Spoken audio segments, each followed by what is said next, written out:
Yesterday, the U.S. ambassador described the situation in southern Lebanon as growing more dangerous because of Hezbollah's arms, according to her statement.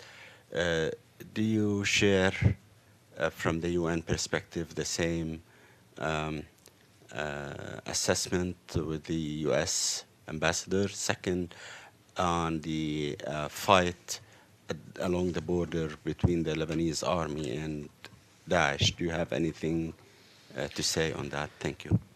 Nothing on your second question. As for UNIFIL, I think UNIFIL is very transparent in how it fulfills its mandate. It has a very clear mandate with limitations, and it follows that mandate. I think this year there's been no incident involving hostile activity from the UNIFIL area of operations or any breach of cessation of hostilities between Lebanon and Israel. We've reported whatever isolated instances when unauthorized weapons were observed, and UNIFIL reports as it's due to report. The member states are right now discussing the renewal of its mandate, and we'll wait to see what happens. Dulcie, 1 second, Benny. You mentioned that, in your view, UNIFIL is carrying out its mandate. I just want to ask about the scope of the mandate. If a member state, using Israel as an example, should report to UNIFIL its information that there are concealed weapons in southern Lebanon, in houses or mosques or schools, not visible to the naked eye, but it gathered intelligence on that.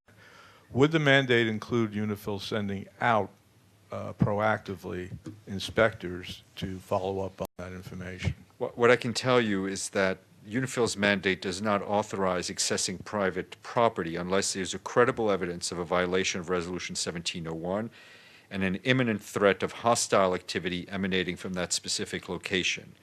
Where information regarding suspected presence of illicit weapons in privately owned areas is received, UNIFIL works closely with the Lebanese armed forces and the Lebanese authorities to verify the information.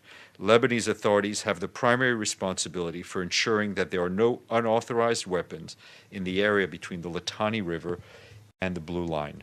But if the Lebanese authorities are heavily influenced by Hezbollah, which has been accused of concealing such weapons, not only in private residences, but in schools, hospitals, mosques.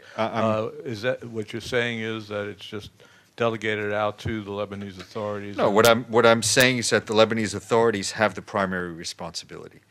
Mr. Lee, and then Dulcie.